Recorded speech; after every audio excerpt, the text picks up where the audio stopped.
I wanted to introduce our next speaker. Her name is Krista Viau. She's a metabolic dietitian with over 9 years of experience working with children and adults with metabolic disorders. She first worked at the Utah Metabolic Clinic for 8 years, and she is a new member of Boston Children's Hospital.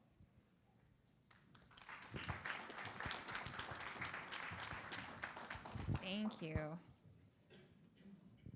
So good morning, everybody, and thank you so much for inviting me to come speak with you this morning.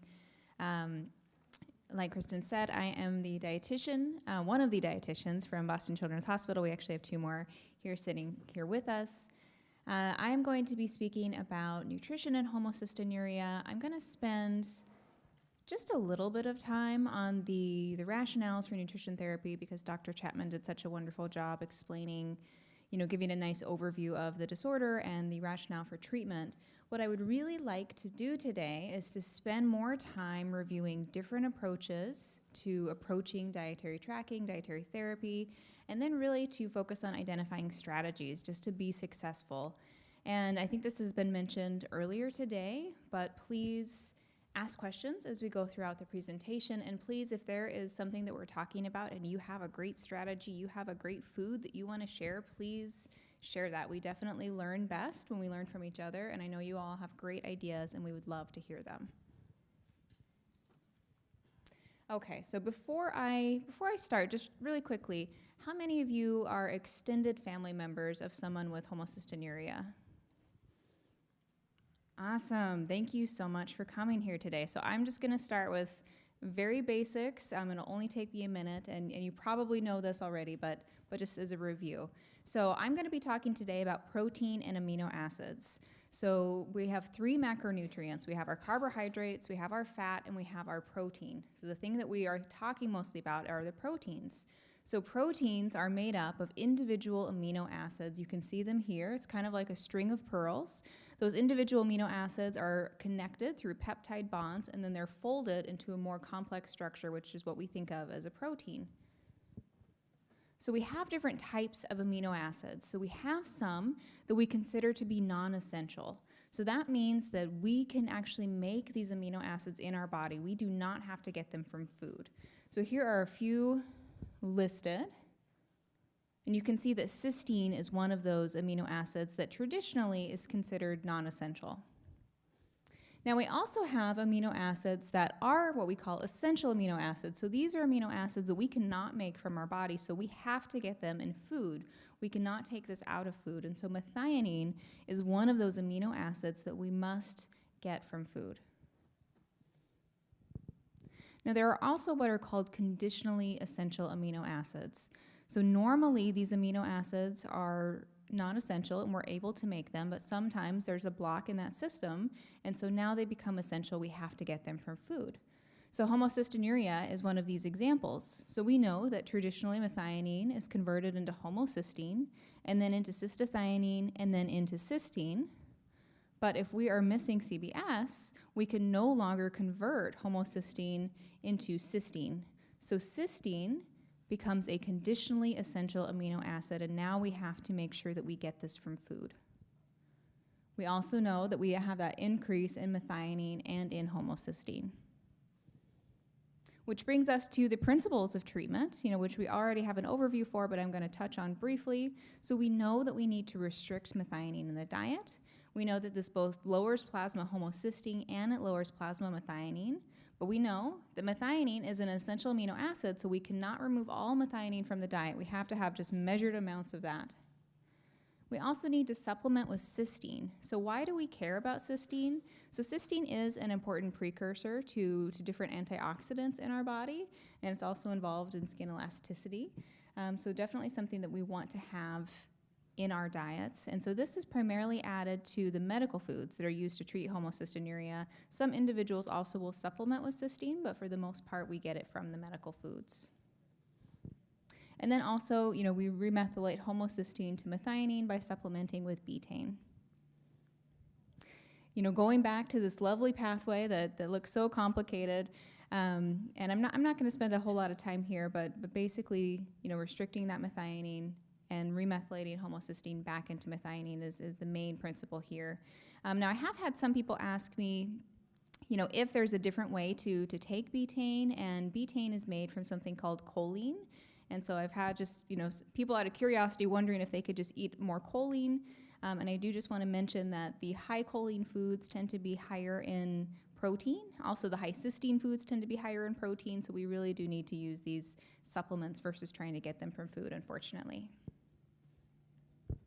Okay, so we have covered the main complications of homocystinuria, and we know that the best way to prevent, to reduce these complications is to follow the treatment necessary to reduce that homocysteine level. So it might be with B6, it might be with betaine and a diet. It really just depends on the individual, but that is the most important thing that we can do to prevent these complications, particularly stroke.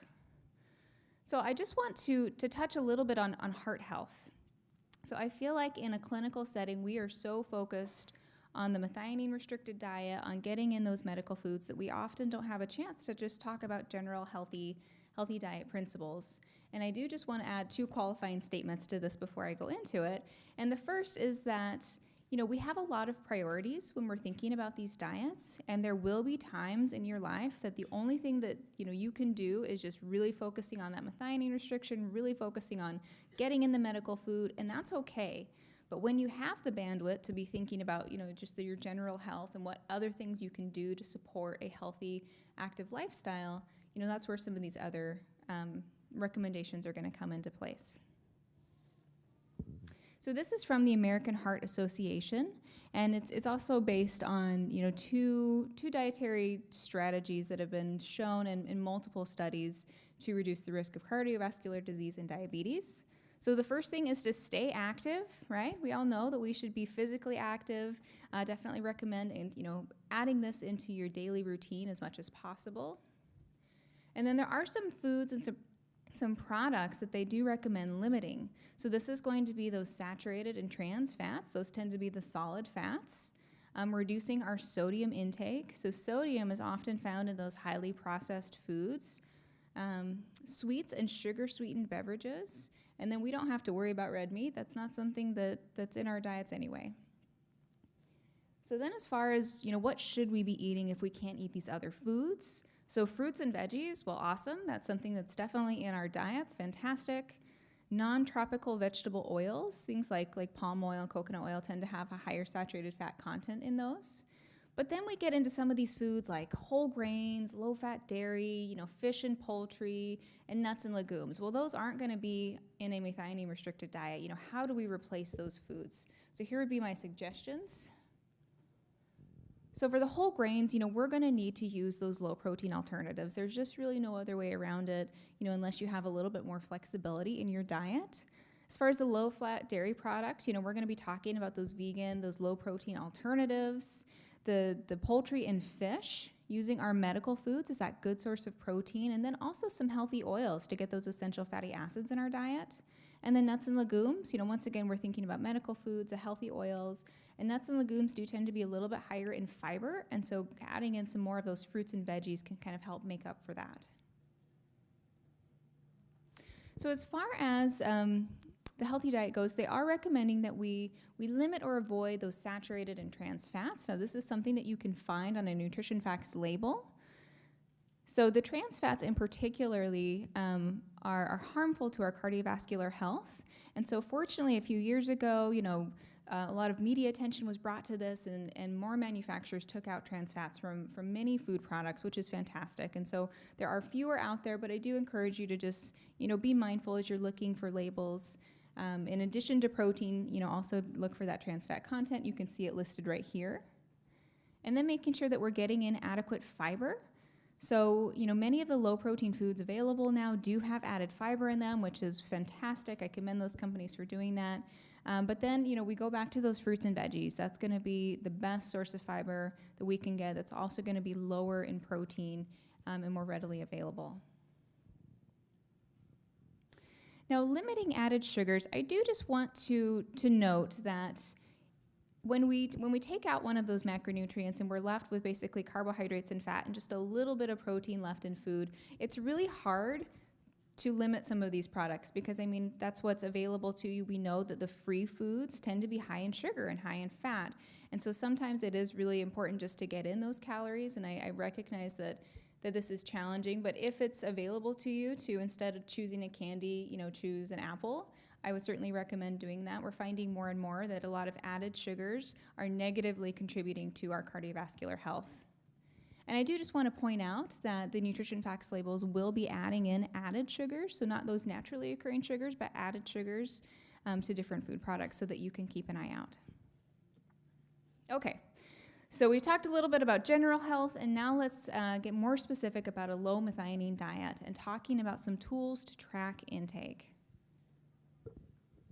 Now, when I talk to individuals, I usually get a few different answers when I ask them, how do you track protein methionine? What do you do?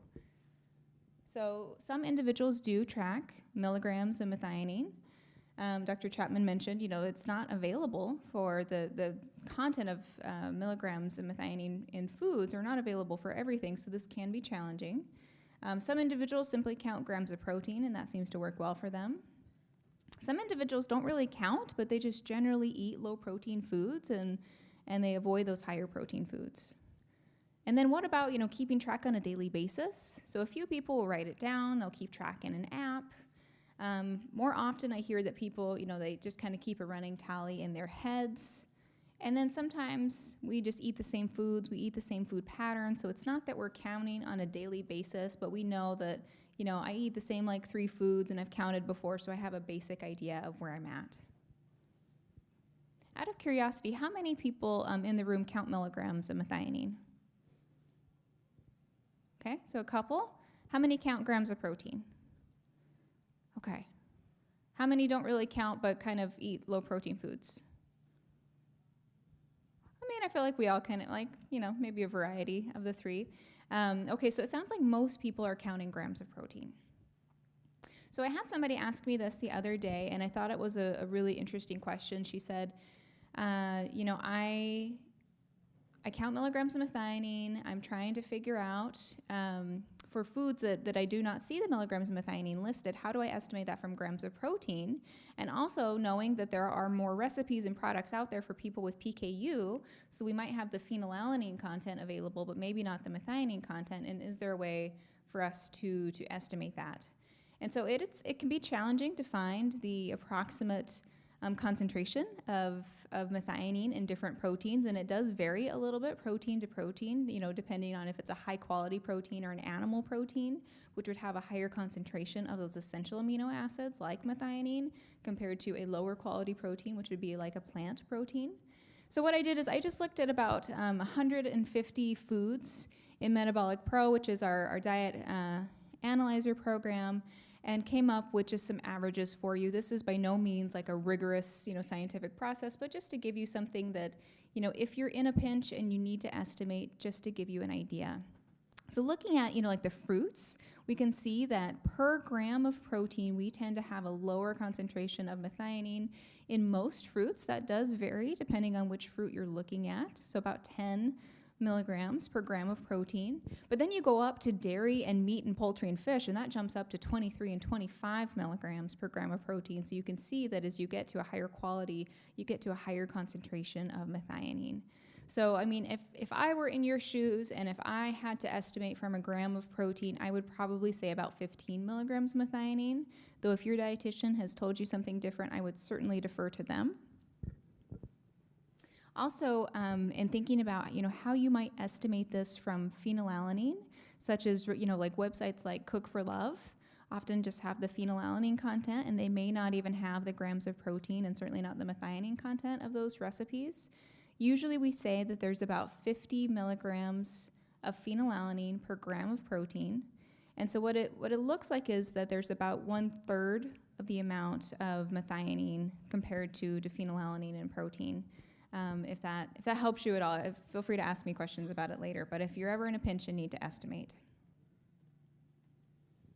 Now I just want to touch a little bit on counting milligrams of methionine versus counting grams of protein. So counting milligrams of methionine is going to be more precise. You know, it might even add a little bit of flexibility in your diet because you can choose some of those maybe lower methionine foods that might be higher in protein and get to eat a little bit more. Sometimes it does work against you a little bit too, but I think more often it's very tedious to do, and it can be challenging knowing that we have few resources to find the methionine content of different foods, and it can also be challenging for children as they're learning, you know, how to track this themselves. So that's why I think that many people do count grams of protein.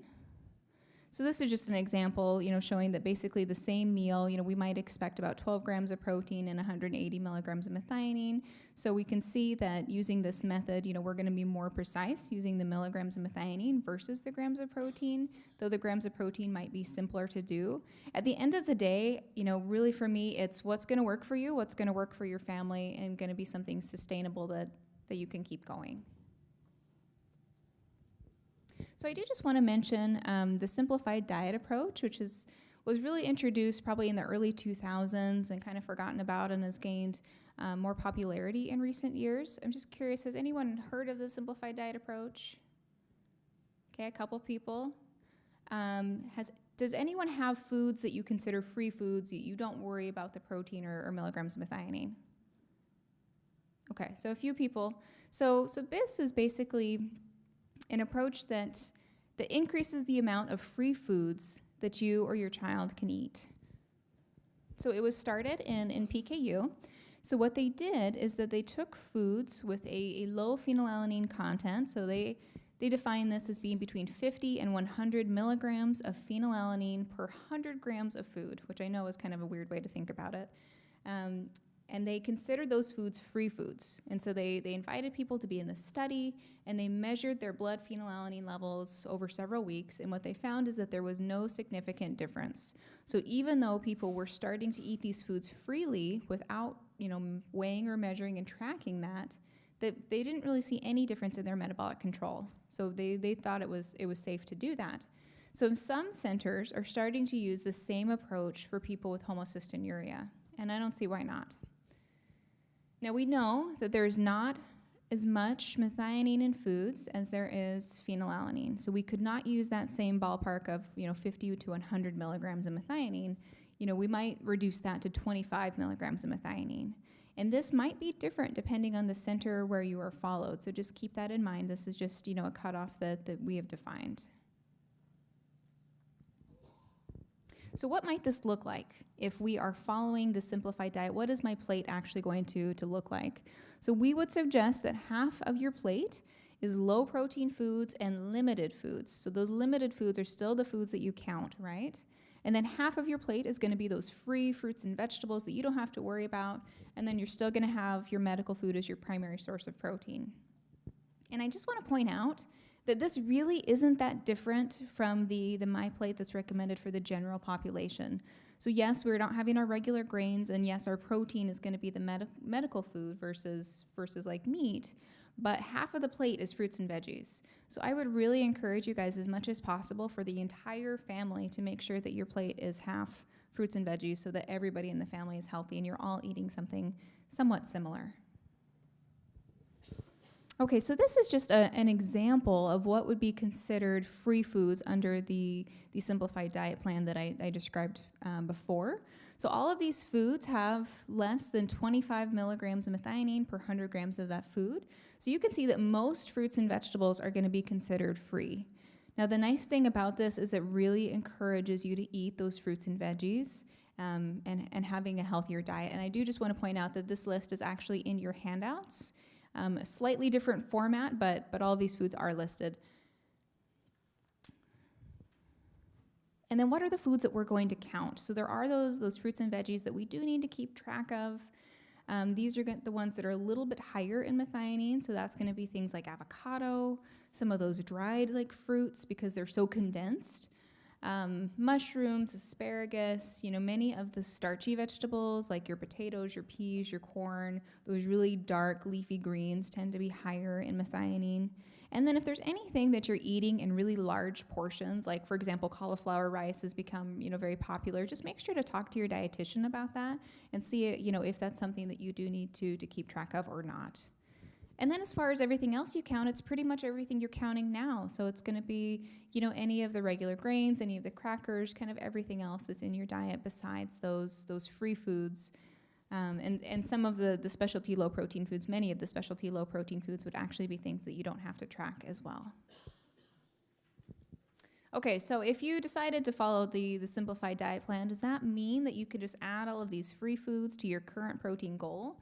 Unfortunately, no. I think we would lose our metabolic control at that point. So typically what happens is we would take your protein goal. Let's just say, you have 10 grams of protein, and your dietitian is going to figure out, generally how much of those free foods you typically eat, and take out usually between like 30 and 50% of that protein goal. So instead of aiming for 10 grams, you might now aim for like 6 to 7 grams of protein from counted foods, but then you'd have all of these free foods available to you that you do not have to track.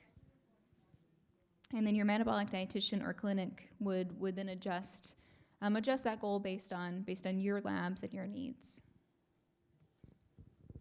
So just to touch on the pros and cons of this approach, because it's certainly not for everybody.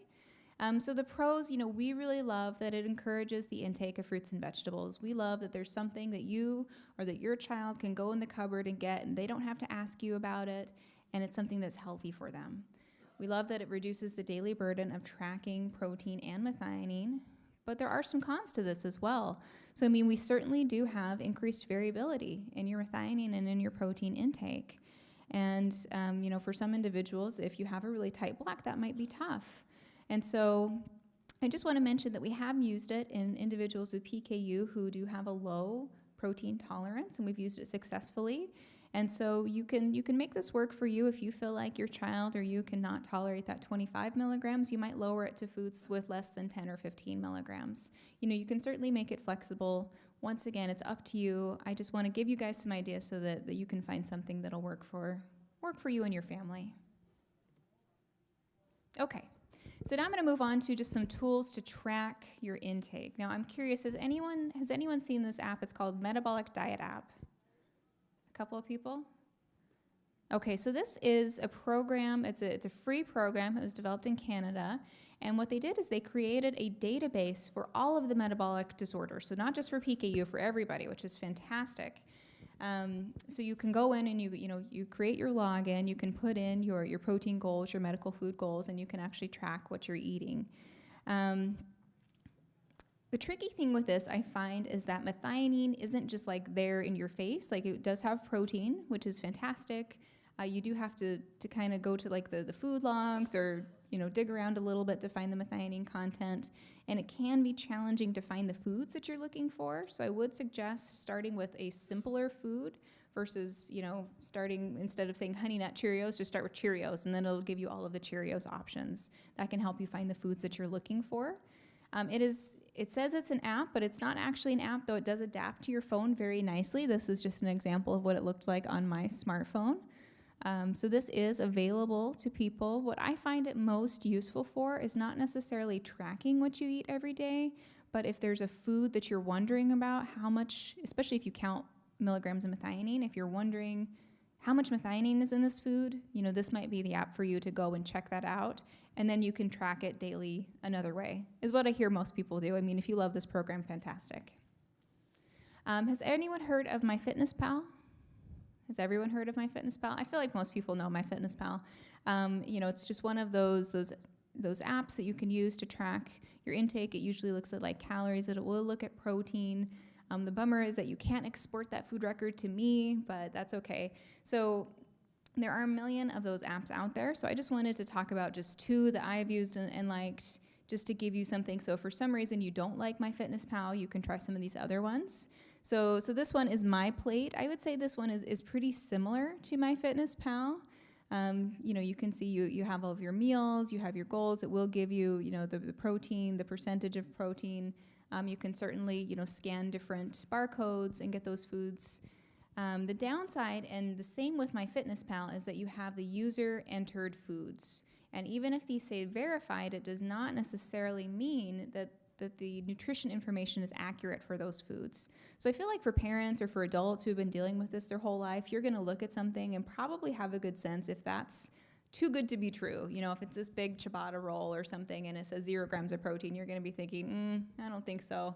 But if your child, say like your 12-year-old is starting to do this and sees that might not set off the same red flags for them that it might for you. So I just recommend caution when you're looking for some of these foods.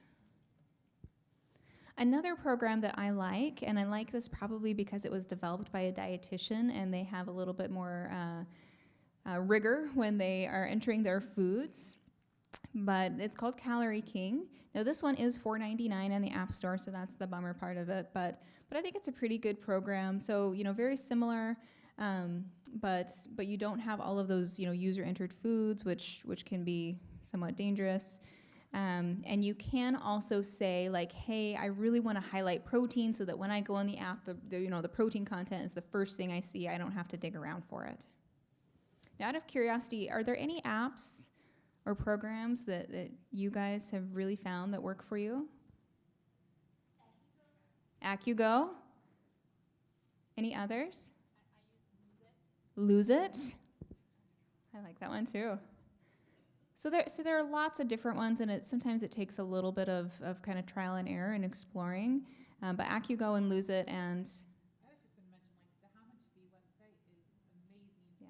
Even though it's designed for PKU, but like for things like So Delicious yogurt, where it's hard to find the unrounded protein, Mm-hmm. it has this huge database of things that you can find in the grocery store that aren't necessarily fruits or vegetables, but it has that accurate unrounded protein, which I think is you can't find that anymore. Yeah, absolutely. So Danae made a really great point that the How Much Fee app, even though it's made for PKU, it doesn't have methionine. It has that unrounded protein content, which is really helpful. And I mean, the majority of the individuals here are counting grams of protein. And if you did need to estimate methionine from protein, having the unrounded number is going to make a huge difference. So that's about $45 a year for that program, but it is really nice and easy to use. So it's called How Much Fee, and it's PHE. From what I understand, a lot of, well, not a lot of them, but there are some clinics that will give scholarships to people who are related. Mm-hmm. Yeah, you're right. So if it's something that you feel like, that $45 a year is going to be a financial hardship for you or for your family, certainly talk to your metabolic clinic and see if they have the funding available to provide you a free membership. It really depends on the clinic, but many places are able to do that for their patients. So thank you. Another website, not an app, but a Mm-hmm. website, is nutritiondata.self.com, and you can actually get the amino acid profile of foods. Fantastic. The other place is the USDA database. You can get, not for every food, especially not for brand name foods, but you can get the amino acid content of certain foods. Okay, thank you guys so much for sharing your thoughts and some of the tools that are working for you. Okay, so now I want to touch on planning meals and snacks and how we can go into this. And once again, please share your ideas. Love to hear those. So the first step of this is to plan. That seems obvious, but it's really challenging to do this. I mean, I feel like for the most part, many of us in this room are busy individuals. You're working, you're going to school, you've got a lot going on. And so we often don't set aside that time to figure out, okay, for this week, this is what, my family and I are going to do and what we're going to eat. And I would really encourage you to set aside a little bit of time, wherever in the week works for you, but to think about that because it'll be so much easier and it really helps you be successful, more successful than, when you get home from work and everyone's busy and you're hungry and you're trying to figure out what to eat. And not only do you have to make a standard meal, but now you have to make a low protein meal, and what are you going to do? And so adding in that little bit of time at the beginning of the week can be very useful. So I don't know about you, but a lot of people just really have a hard time. When I talk about, okay, plan your meals for the week, they're like, oh my gosh, I don't know. I have this conversation with my family actually all the time about, they're really struggling to think about, what could we eat? How do I go grocery shopping? I mean, these are all simple things in theory, but once you actually sit down to do them, it requires more thought. So what I would suggest and what I'm going to talk about are just some strategies to make this a little bit easier, to kind of set a framework that you can work within so you're not just starting from scratch. The first thing I would recommend is establishing a routine. I know that many of us are creatures of habit. We like similar foods. We tend to, kind of eat the same breakfasts, maybe eat similar lunches. And I would say that that's fine. I mean, yes, we would love to have variety in your diet. And yes, please try to, expand the, types of foods that you eat, but do not beat yourselves over the head if you eat the same foods every breakfast. And, if your child likes, these 3 lunches and that's what they're doing right now, that's okay. It's fine. Dinner is often a really great time to expand the types of foods and to branch out a little bit. But as far as like the routine goes, what I find is helpful is if you designate each night of the week as a certain theme.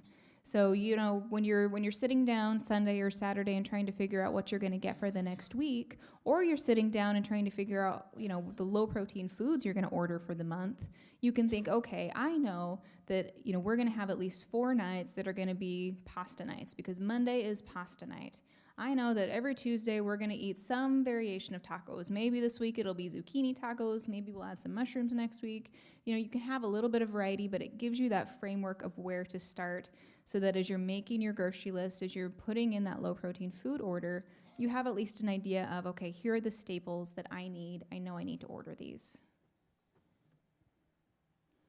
Something else that can be helpful, and many of you probably do this already, but is to consider your protein or your methionine distribution. And so really thinking about, okay, I know I have X grams of protein, and so I typically eat, a couple grams of protein for each meal. That just helps as you're thinking about, okay, I'm going to go to the store, what types of breakfast options can I get? Well, I know that I or my child typically eats 2 grams of protein for breakfast. So what can I get with about 2 grams of protein? So it's, it doesn't open the door to every food available, but you have that kind of 2 grams of protein, this is what I'm going to go for. And of course, your dietitian will love that you're also spreading your protein out throughout the day. But once again, just providing some of that framework. Okay, now getting on to food prep. So this whole time, and I will continue to do this, I've been touting fruits and veggies and how, they fix everything. But they're expensive.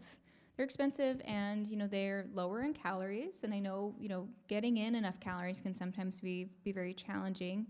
And so that can be a barrier. So fruits and vegetables, if you get them fresh, I mean, that's fantastic. If that's available to you, by all means do that. But it certainly is a bummer if you buy all of these fresh fruits and vegetables and then they go bad in the fridge. And so that's why I would say that when you get home from the store, make sure to cut up those fruits and vegetables right away. And for the moms or for the dads or whoever does this in the household, I would say that this is not just your job. I would involve the entire family. I'd involve your children in preparing these foods. If you don't trust your 5-year-old with a knife, I don't blame you, but you can have them, packaging, putting them in the little baggies, but just getting involved in that process because it's also going to create good habits for them so that they know, okay, we plan our meals for the week and then we, get everything sorted so that the rest of our week goes a lot more smoothly than at the beginning of the week.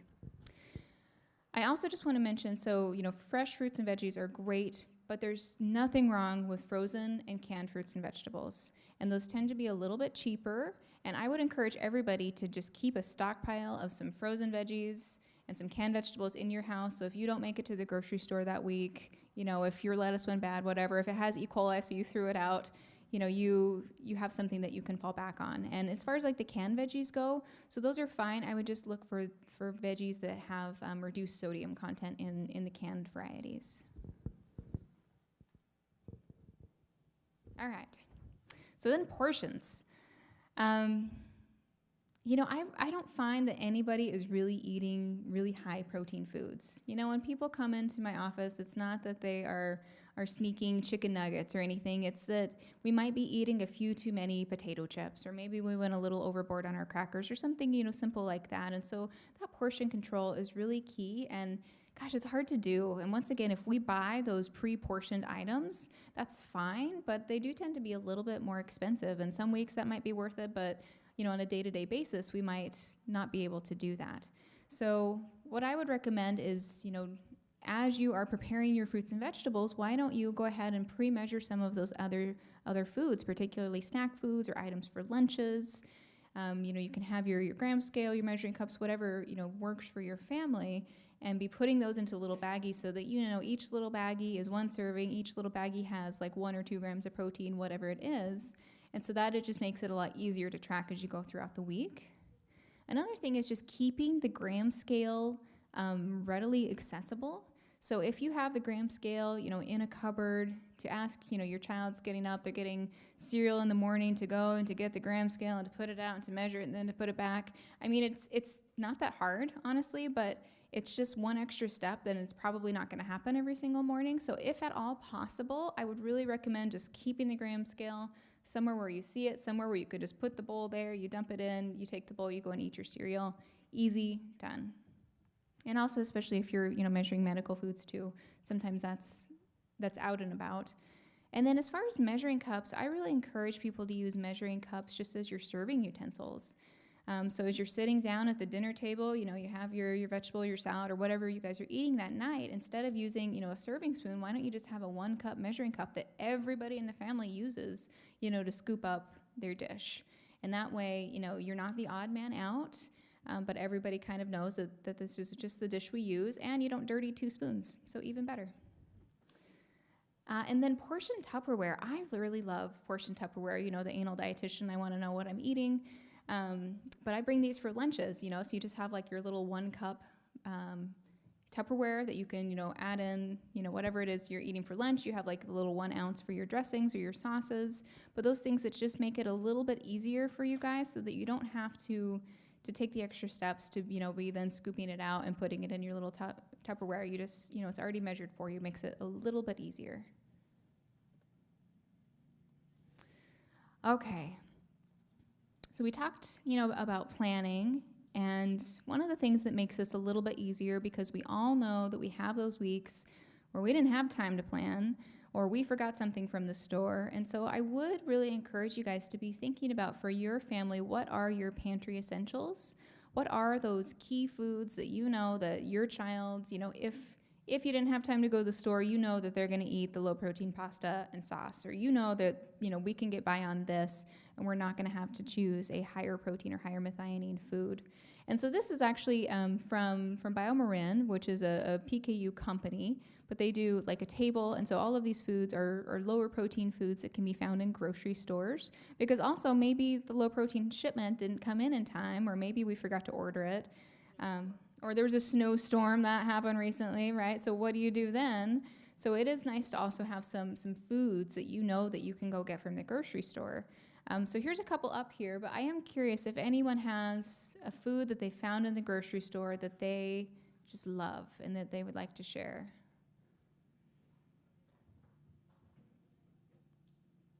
That's okay. Talk to each other. Tell each other later. Share your stories. But here are just a few of these up here, like some of the gluten-free products, like Glutino. Char has some lower protein products available. Some of the good cheeses, like the Diet cheese, the So Delicious yogurt, the Chow cheese. All of those tend to be pretty low in protein, which is great. Along the same line, having some low protein go-to snacks available can be helpful, so that if you are running out the door, if you're going to be in the car, you're running from soccer to whatever, or you just know that you're going to have a long day at work and it's going to take you a while to get home, having some of these things can just help you be successful, so that you're not reaching for those like vending machine foods, which might be a little bit higher in protein. And I do just want to say that like whole fruits and vegetables tend to be really great go-to snacks. You can throw them in your purse and just run out the door. But here are just a few other ideas for you. So some things that you can bake ahead of time, or some things that you might buy frozen, like low protein muffins or things like that you can take out and bring with you does require a little bit more planning ahead of time for things like that. I know I keep talking about vegetables, but roasted vegetables, or basically the vegetables that you ate the dinner the night before, something that's really helpful is just to make more vegetables than you know you're going to need, once again, if that's available to you guys, because then you can just throw them in your lunch, or you can use them, put them in a little baggie and eat them as a snack the next day. Some things that are a little bit easier, are things like some of the dried fruits, like craisins, tend to be very low in protein and phenylalanine. A lot of the people that I work with really love the Lulu's plantain chips. One of the things that's nice about these, it's less than 1 gram of protein per serving, and they tend to be high in calories. So if you are somebody who is really trying to kind of beef up your calories, that might be a good option for you. Things like cassava chips or parsnip chips, or even some like the glutinous pretzels or multigrain crackers. These are all things you can buy at the store, you can throw in your bag, and you can go. Also, many of these you can buy on Amazon, which I know is still ordering over the internet, but it, might be a little bit easier, might feel a little different than ordering like low-protein foods. And just some other general tips. One thing, if at all available, it's so great if we can all sit down at the dinner table together, once a day or even a couple times a week. And even if you're not eating the exact same foods, I would just really encourage you guys to sit down for dinner, as much as possible, have it be an enjoyable time, just, talk to each other, enjoy each other's company. I do have families who just describe that dinner's a really stressful time. They have to figure out what they're going to eat. They have to figure out what their child's going to eat. If you have a toddler, they might be in kind of that picky time, or it's just really a stressful time, and it's really hard to hear that. So even if it's stressful, I would just encourage you guys to sit down together, at least enjoy each other's company, try to make it as pleasant as possible, and I know that can be challenging depending on the day. One thing that I found the patients have described has been really helpful is having one common dish that everybody in the family can eat. This might not be possible every single night, but as much as possible, it might be as simple as like everybody has a little side salad with their pasta, right? Or everybody shares a plate of green beans, or just something that everybody eats the same of, I think is really, really helpful. The next is food plating, and I think we don't really think about this, especially like in our day-to-day lives, and we're just trying to get things on the table and get going. But food plating can really, it influences how we perceive a food, influences how excited we are about a food, and especially if you have somebody or maybe a child who isn't excited about trying new foods, or you're trying to introduce maybe some new low-protein foods, really trying to make it look appealing and exciting can help that process. So here are just a few tips for this. So contemplating color, anytime you can add in some different colors so you don't just have a plate of brown, can be helpful. And for toddlers, sometimes they don't want more color, they really want that plate of brown, but just an idea. Playing up the texture, so if you have, like a smooth something, trying to add in, maybe something with a little bit more crunch to make it a bit more exciting. Aiming high, I don't know if you guys ever go to a restaurant and you notice that things are in this like nice little like heap versus like spread all over the plate. So, kind of like piling things on top of each other, making a nice little structure, giving it a little bit of height can help. The odds rule, they tend to recommend things in like 3s and 5s versus 4. So if you have, instead of your 4 low-protein chicken nuggets, use 5. Now, I do know that that's going to really depend on how much methionine you're aiming for, but if that's available. And then avoid overloading the plate. So you notice that if you're going out to a restaurant, there's often a little bit of white space on your plate. It's not just completely loaded with food, depending on where you're going. I know we have very large portions at restaurants, but then just going back for seconds rather than overloading the plate right at the beginning. And then spicing it up. I would really encourage you guys to experiment with different spices and different flavors. I find that many times if we're following a protein-restricted diet, it's just hard to introduce new foods because, you have to count those new foods. You have to figure out what the methionine content of that recipe is, and that's just that extra step. And so if you have somebody who maybe isn't interested in trying a new food, you might just try a new spice and see, if you like that. And I did include in your handouts just a couple different recipes for different spice blends. Now, I typically don't ask families to count the milligrams of methionine in different spices, though I did include it just in case anybody feels like they need to count that. Okay, now touching a little bit on eating out. So this can be really challenging. So all of the information I'm going to present on eating out, you can actually find online at the National PKU Alliance in their PKU binder, and I included the link here.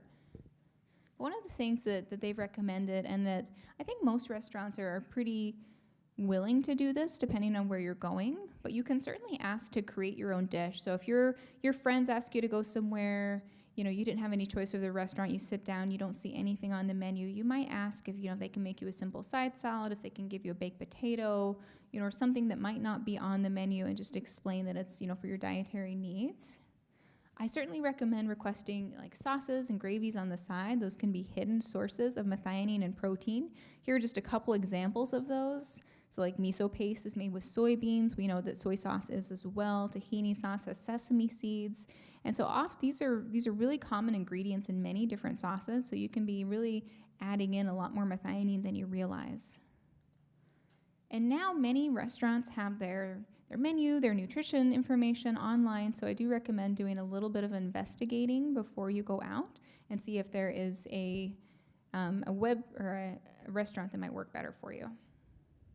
And then here are just some ideas depending on the style of food that you're looking for of some types of foods you might order. So if it's an American restaurant, you can do the baked potato, coleslaw. If you're going to a Mexican place, you can do veggie fajitas. You could bring maybe a low-protein tortilla, or perhaps just order a corn tortilla. Chinese restaurants are great because many of the veggies or the dishes are veggie-based, but do beware of their sauces because they use a lot of miso, a lot of soy sauce. Okay, so now I'm going to get into formula for success. So here are just some of the HCU medical foods that are available. So those on the top tend to be a little bit higher in calories. They tend to be a little bit more complete. So this is what we start children on and infants on.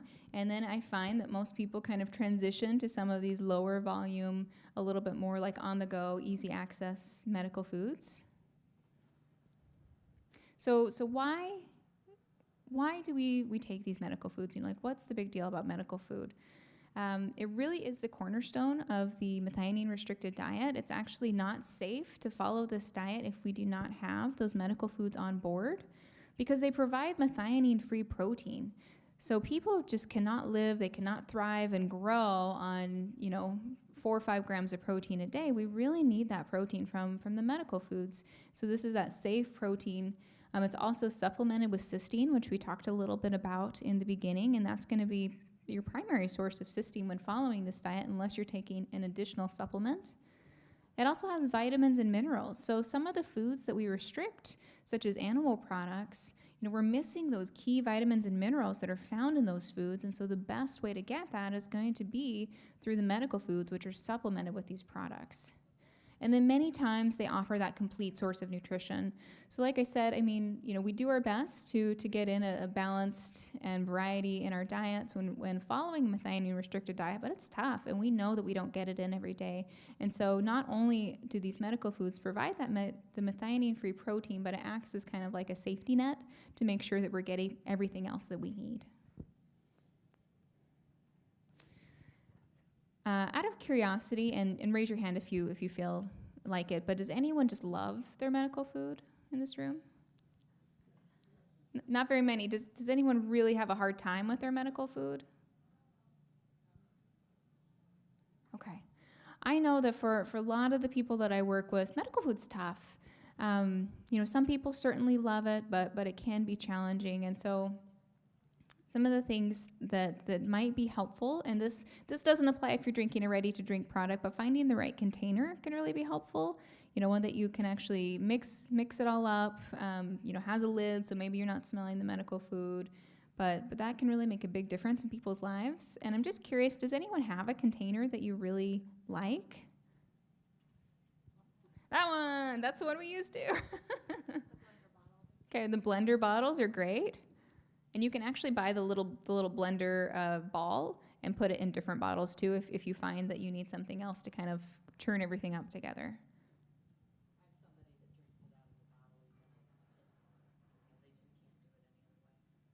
You know, I've actually had that too. Dr. Chapman said she actually has somebody who drinks it out of like a bottle because it's just so hard to do it any other way. We had that experience with another family, and it's really tough. I mean, yeah, these medical foods can be challenging. And I would encourage you, you know, we have our representatives out in the hallway, and if there's something that you feel like you really need from a medical food that is not currently available, this is the venue to go out there and tell them what you need, tell them what you want.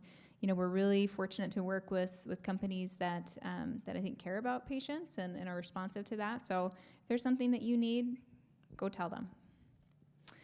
One thing is visual reminders. So even though this is something that we're doing, you know, 3 times a day, every single day, it's so easy to forget to drink your medical food, to make your medical food.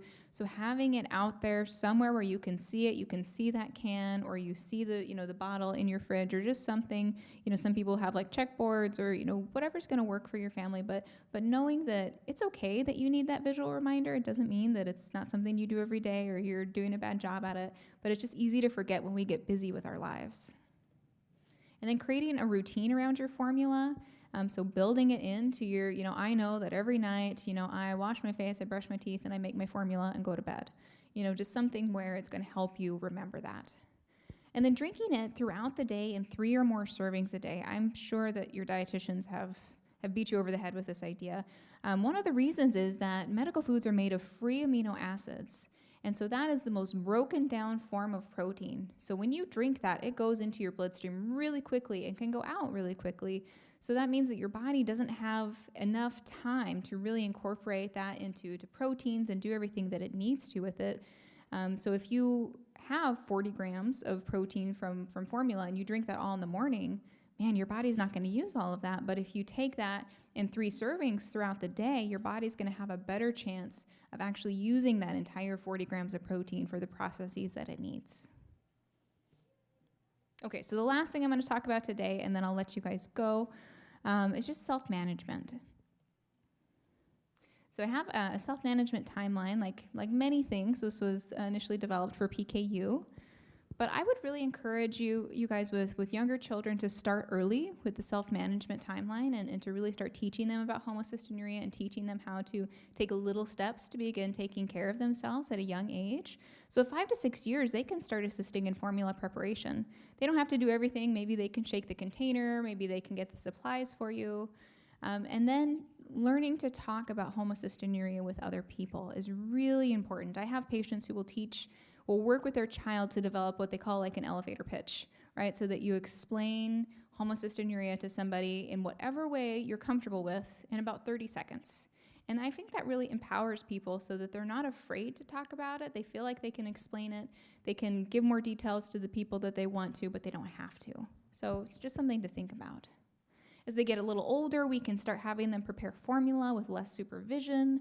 They can start choosing those after-school snacks, learning to pack their own lunch, listing foods on food records, weighing foods regularly. You know, they can really start getting more and more involved. And then, you know, as they get a little bit older, they can prepare and consume formula. I say independently, but I don't necessarily mean independently. What this really means is that they take the lead on this. I think sometimes we feel like we shouldn't have to remind our 10, 12-year-olds to prepare and drink it. And parents, you still need to remind everybody. You still need to, kind of keep on track.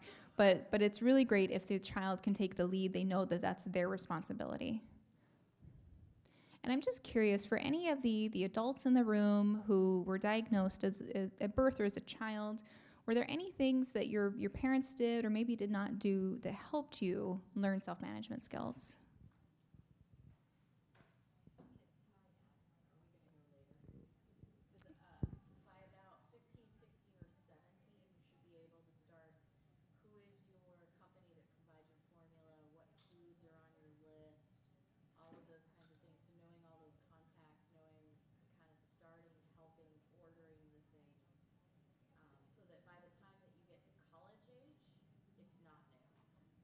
Yeah, thank you very much. So by 16, 17, knowing all the context, knowing how to order foods, knowing how to order your formula, that's really important so that when you go into that new environment of college, it's not all of a sudden the stress of college plus the stress of knowing how to do all these other things. You already have that basic information. And I think you guys will talk more about this later, right? Okay, so my last slide is just for the adults, for the teens in the room. I just really encourage you guys to be your own advocate, and I imagine that you probably are. But here are just a few additional pieces of information. So I really encourage you to just not be afraid to ask questions, whether it's your metabolic doctor, your metabolic dietitian, who maybe you've known for a long time, or a new doctor. I mean, we deal with so many healthcare providers. If there's something you don't understand, something that doesn't make sense, ask us. Make us explain it. That is what we're there for.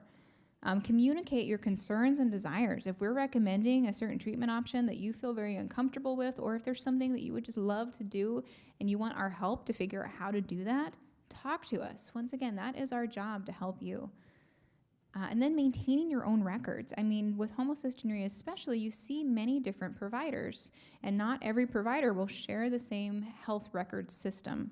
And so it's important for you to keep a record of, your basic genotype, maybe your last clinic note, just a couple of key things, so that if you're going to a new doctor and they have questions, you have that information available. This one, unfortunately, is kind of a joke, and I'm so happy that Renette is going to be talking with you. But understanding your own insurance, so complicated. But I would just encourage you to get comfortable being able to call your insurance company. And if you need, your dietitian or somebody to do it with you the first time, that's okay. That's what we do. Get your parents to help you, something. But just learning how to do that. I mean, it seems scarier than it is. It is tedious, that's for sure. And then just knowing how to review your medical bills for errors. Just make sure that you understand everything that you're being billed for, and or at least trying to understand the insurance piece. Okay, that is all I have. Thank you so much for inviting me to speak, and I'm happy to take any questions.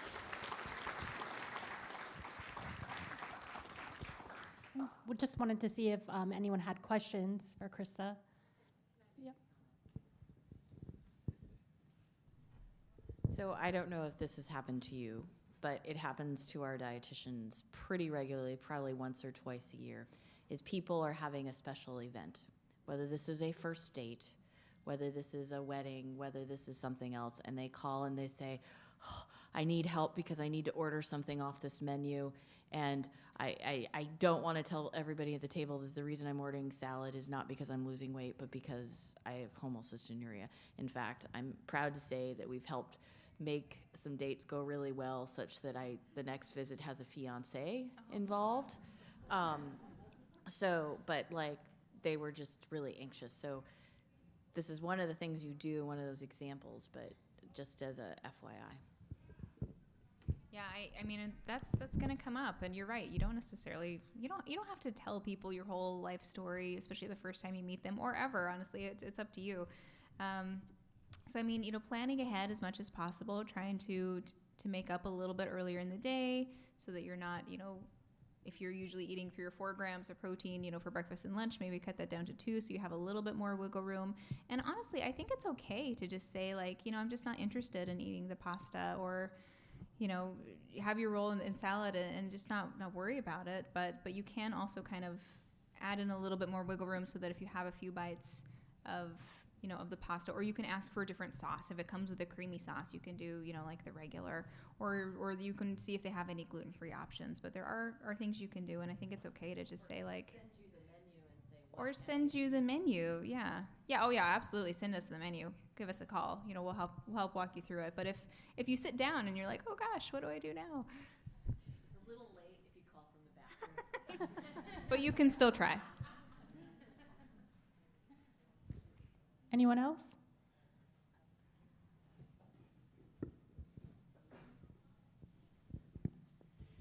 What's your opinion on foods that are higher in protein but low in methionine, like pea protein powder, like I've read about? I've never given it to my daughter, but I was just curious about it because, it's criticized by nutrition experts because it lacks the one essential amino acid, which is methionine.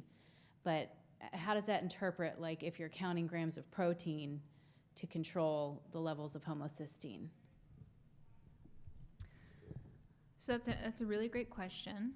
So if you're counting grams of protein, I mean, it is hard to kind of account for that low milligrams of methionine, which is, why I think some people do count milligrams of methionine. But I think more generally, what I would think about with the pea protein is that if you, depending on how much protein you have to work with, I would just encourage, like there's nothing wrong with pea protein, but to say it might be better to use that methionine in foods and then get your protein from a medical food, which isn't going to have any methionine, but will still give you all of those amino acids and all of that nitrogen that you need to grow. Okay. So not that there's anything wrong with it, but just that, you might use it. It's not a replacement for medical foods. No, it or wouldn't. It anything wouldn't like be a that, yeah. replacement for medical foods. Yeah. Okay. Thanks.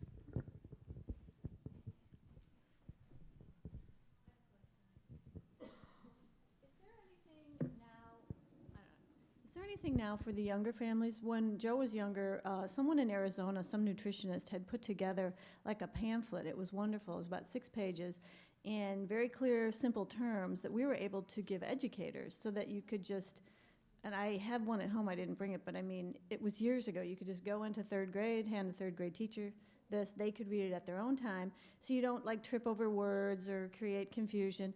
And it seems to me, I haven't seen that in years. Do the younger families have a source for speaking to educators? Because we come from so many different states, and we all have different experiences in our different states and different levels of cooperation among the system. Have you seen anything like that? So I haven't seen anything recently for homocystinuria specifically. Nutritia did come out with some different learning materials for new families, which might help explain it. And they do have a little bit of information about the diet they have out there. Makers of Cystidane have a new pamphlet that they're bringing out today that just kind of explains it a little bit more. I'm trying to think. Because I could dig mine up and maybe give it to Danae or the board. So Sarah Foster from Nutritia. I have one more. It's like literally hot off the press that I don't have copies to give out. But if you want to come by my table, you can look at it, see if it's appropriate for what you guys want, and you can fill out a card. We'll mail it, but we were hoping to have stacks to give out today, and I apologize, but we have like a printed color copy that you can see, and then I just ask you to fill out a card, and we can mail it to you and just see if it fits with what your needs are. It's a very nice, simple explanation of.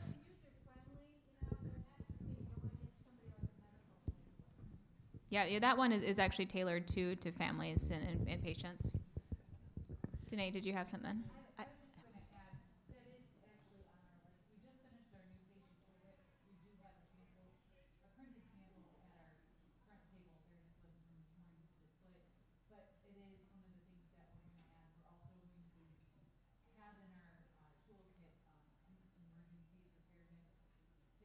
Checklist of things to have, so the educator's guide. Great. It's also something you can give to a babysitter too. Sure. As well as. Excellent. So, and it'll be on the website. Yes. You guys are great. In our newsletter once we add it. One more quick question. If you're having your formula 3 times a day in liquid form, could you additionally substitute the liquid for some kind of solid, like applesauce, and add some fruit in there? You mean could you mix your formula in with something like that? Yes. I don't see any reason why not. I mean, some that's what formulas are going to be more conducive to that than others, but some of like the VitaFlow products. So for younger families that haven't heard of that, we mix it with applesauce or Hunt's pudding, and then you can throw some strawberries on top. Absolutely, you can get really creative And that, with instead of having this. to drink the volume, you can do a little bit more with a little less. But Like I said, I mean, I really encourage you guys to go talk to all of the representatives that are out there. They can give you some ideas, and then you can go back and talk it through with your medical team and see, what things that you can try, what might work for you. Okay, thank you so much.